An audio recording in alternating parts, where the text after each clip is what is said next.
먼저 하나님의 은혜 가운데 2019년 수료하는 양육훈련생들을 축하합니다. 우리 성도님들 수료생들을 위해서 큰 박수로 한번 축하해 주시기 바랍니다.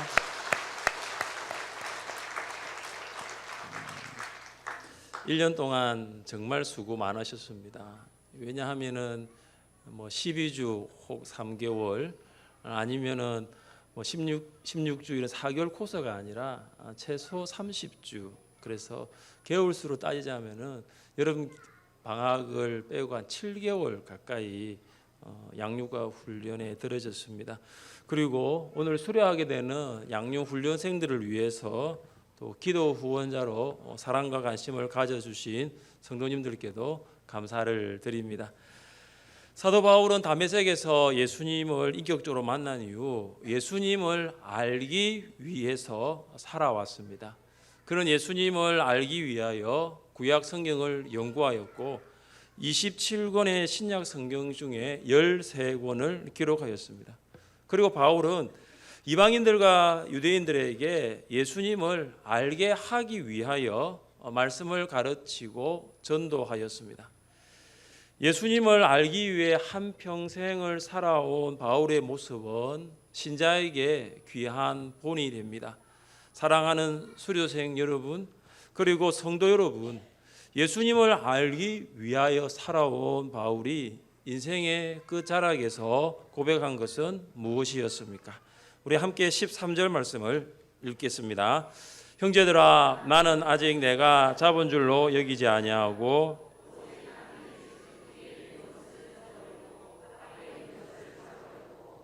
아멘.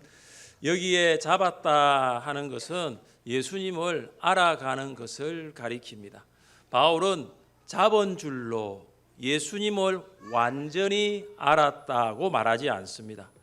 그는 예수님을 부분적으로 알고 있다. 아직도 예수님을 아는 것에 도달하기까지는 더 배워야 한다, 알아야 한다라는 것을 말하고 있습니다. 신약 성경 중 13권이나 기록하였으면 예수님을 안다고 해도 될 텐데 바울은 알지 못한다라는 겸손한 태도를 견지하고 있습니다. 그는 겸손했습니다. 배움은 겸손에서 출발합니다.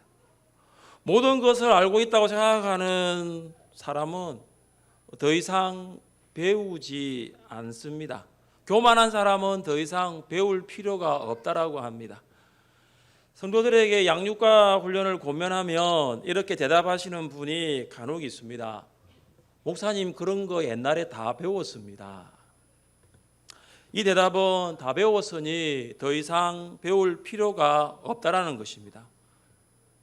그들은 이미 잡았다라고 생각하고 있는 것입니다. 제가 공부할 때 한인교회 교육 목사로 봉사한 적이 있습니다. 한인교회 담임 목사님께서 저에게 13주 일정의 생명의 삶, 우리 교회로 말하자면 새가족 공부를 하라고 권면하신 적이 있습니다. 저는 이미 목사로 임직을 받았고 설교학 철학 박사 과정 중에 있었습니다. 그러나 저는 목사님의 권면에 순종하기로 했습니다. 그때만큼 순종이 제사보다 낫다는 말씀을 가슴 깊이 경험한 적은 없었습니다. 정말로 순종하는 것이 어려웠습니다. 다 알고 있는 건데 라는 생각이 있었고, 목사가 되었는데 어떻게 새가족 공부를 시작한단 말인가, 다른 새가족들과 함께.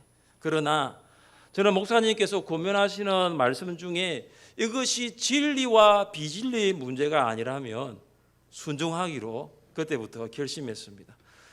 오늘 제3기 성경대학, 제1기 교리대학, 제2기 제자훈련을 수료하는 성도 여러분, 한 해 동안 양육과 훈련을 받느라 수고 많으셨습니다. 오늘 수료를 끝으로 다 잡았다고 생각하지 마십시오. 바울처럼 나는 아직 잡지 않았습니다 라는 고백이 필요합니다. 이제 예수님을 알아가기 시작했습니다. 예수님을 알아가는 출발점에서 이제 출발하였습니다. 예수님을 알아가기 위해서 앞으로 더 배워야 할 것들이 많이 있습니다. 바울은 예수님을 알기 위하여 앞으로 나아가려고 하는데 바울을 붙잡는 것이 있었습니다. 과거에 지었던 죄들이 바울을 붙잡았습니다. 예수님을 알기 전 바울은 교회를 박해했습니다. 유대인들이 스데반 집사에게 돌을 던져 죽일 때 바울은 그 현장에 함께하였습니다. 그는 스데반이 죽는 것을 옳다고 생각했습니다. 바울의 죄는 여기에서 끝난 것이 아니었습니다. 다메섹에 있는 그리스도인들을 예루살렘에 잡아오려고 하였습니다. 예수님을 만난 후에도 바울에게는 과거에 지었던 죄에 대한 감정들이 떠나지 않았습니다. 죄책감이 바울을 무기력하게 하고 좌절시켰습니다. 바울은 죄책감을 극복하는 것이 사람의 힘으로는 할 수 없다라는 것을 알게 되었습니다. 그것은 오직 성령의 능력으로만 할 수 있었습니다. 우리 함께 말씀을 읽어보겠습니다. 그리스도 예수 안에 있는 자에게는 결코 정죄함이 없나니 이는 그리스도 예수 안에 있는 생명의 성령의 법이 죄와 사망의 법에서 너를 해방하였음이라. 아멘. 예수님을 믿기 전에 범죄했던 죄는 우리가 예수님을 알기 위하여 앞으로 나가지 못하도록 합니다. 과거에 지었던 죄들에 대한 문제가 해결되지 않으면 앞으로 한 걸음 내딛는 것이 어렵습니다. 달리기 선수 앞에 놓인 장애물은 달리기를 방해하기 마련입니다.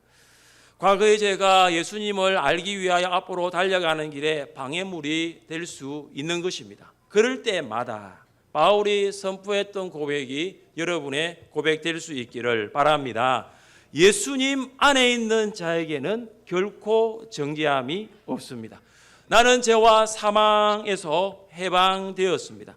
마귀는 여러분에게 이렇게 속삭입니다. 배워도 하나도 변하지 않네. 배워도 하나도 바뀌지 않네. 이제 그만 배워. 아닙니다. 여러분, 마귀의 속삭임에 넘어가지 마십시오. 비록 우리가 배워도 지금 당장 변하지 않고 지금 당장 바뀌지 않을 수 있습니다. 이제 시작한 것입니다. 이제 일어난 것입니다. 한 걸음, 두 걸음 이제 옮기고 있는 것입니다. 이제 그런 말을 시작한 아이에게 뛰어라고 요구하는 것은 너무 무리한 요구입니다.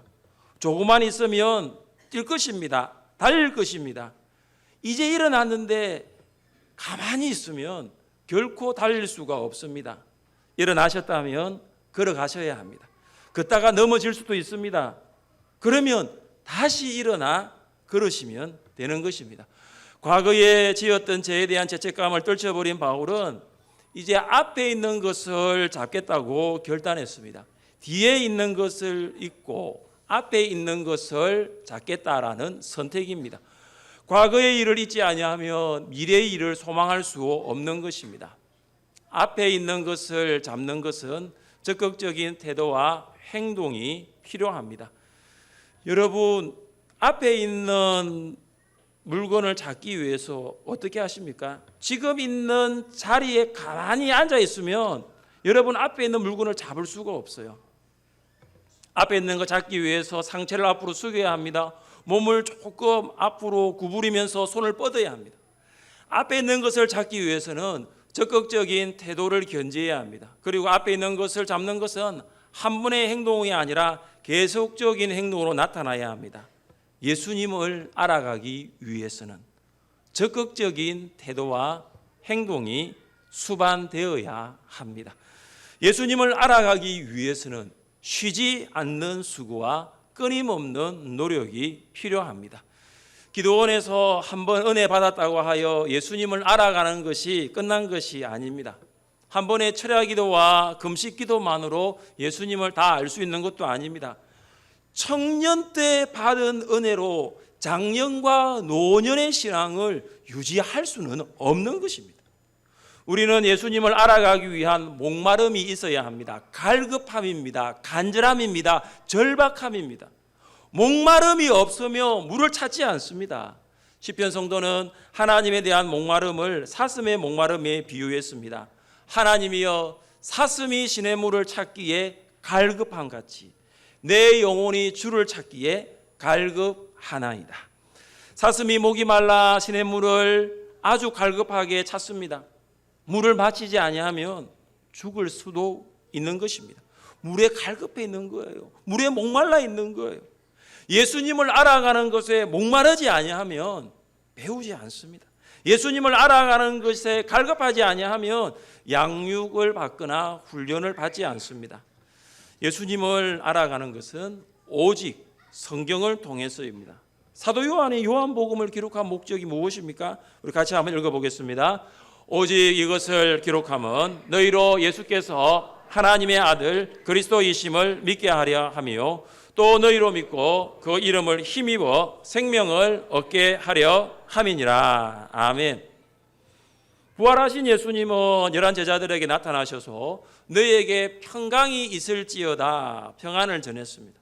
제자들은 매우 놀라 예수님의 부활을 믿지 않았지만 예수님은 그들에게 손과 발을 보이시면서 구운 생선을 드셨습니다. 그리고 예수님 제자들에게 이렇게 말씀하십니다. 내가 너희와 함께 있을 때에 너희에게 말한 바 곧 모세의 율법과 선지자의 글과 시편의 나를 가리켜 기록된 모든 것이 이루어져야 하리라 한 말이 이것이라 하시고, 예수님께서는 직접 제자들에게 성경을 가르친 것입니다. 예수님을 알기 위해서는 성경을 깨달아야 합니다. 배우고 확신할 때, 성경을 배우고 확신할 때 비로소 예수님을 알아갈 수가 있는 것입니다. 사랑하는 성도 여러분, 올 한 해 예수님을 알아가기 위하여 얼마나 성경에 목말랐습니까? 얼마나 성경에 갈급했습니까? 여러분이 성경에 목말랐다는 것만큼, 갈급했던 것만큼 예수님을 알게 되었을 것입니다. 바울은 계속적으로 예수님을 아는 것을 위해 달려가겠다라는 결심에는 변함이 없었습니다. 우리 함께 14절 말씀을 읽겠습니다. 표대를 향하여 그리스도 예수 안에서 하나님이 위에서 부르신 부름의 상을 위하여 달려가노라. 아멘. 바울은 달리기의 목적을 분명히 하고 있습니다. 그것은 표대입니다. 바울은 표대를 향하여 달려가겠다라고 했습니다. 표대는 부름의 상입니다. 부름의 상은 예수님을 알기 위한 달리기 가운데 포기하지 않고 주저앉아도 다시 일어나게 하는 힘이 됩니다. 바울은 부름의 상이 분명히 있다라는 것을 알기에 달리고 또 달리겠다고 결심하였습니다. 여러분, 부름이 무엇입니까? 헬라 육상 경기가 끝났을 때 아나운서는 승리자의 이름을 부릅니다. 그리고 승리자의 이름뿐만 아니라 그의 아버지의 이름을 부르고 그의 고향의 이름까지 공포하였습니다. 그러면 부름받은 경기자가 앞으로 나와서 종려나무 가지를 수여받았습니다. 우리가 예수님을 아는 경주를 마쳤을 때 하나님께서는 우리 모두의 이름을 불러 주실 것입니다. 이 얼마나 감격적인 순간입니까? 여러분, 바울이 생각했던 부름의 상은 트로피와 메달일까요? 바울은 구체적으로 그 상이, 부름의 상이 무엇인가를 기록하지는 않았습니다. 그러나 우리가 14절 말씀을 보면 그 상이 어떤 것인가를 조금 알 수 있습니다. 그 상은 그리스도 예수 안에서 하나님이 위에서 부르신 부름의 상입니다. 그 상을 이야기할 때에 그리스도 예수 안에서에 발견되는 상이라고 말하고 있습니다. 그러면 이 상은 바로 예수님입니다. 바울은 다메섹에서 예수님을 만난 이후 한평생 예수님을 알아가는 것이 삶의 목표였습니다. 예수님을 알아가는 것이 바울의 소원이었습니다. 우리가 지금은 거울로 보는 것 같이 희미하나 그때는 얼굴과 얼굴을 대하여 볼 것이요 지금은 내가 부분적으로 아나 그때에는 주께서 나를 아신 것 같이 내가 온전히 알리라. 바울 당시 구리로 만들어진 거울은 불완전한 얼굴이 보이게 하였습니다. 그러나 유리 거울처럼 얼굴이 완전하게는 보이지 않았다는 것입니다. 그러나 바울이 예수님 앞에 서게 되는 날에는 구리 거울이 아니라 유리 거울과 같이 예수님을 완전히 보게 될 것이라고 말하고 있습니다. 예수님을 완전히 알게 되는 것, 이것이 예수님을 아는 경주를 마친 자에게 주어지는 상입니다.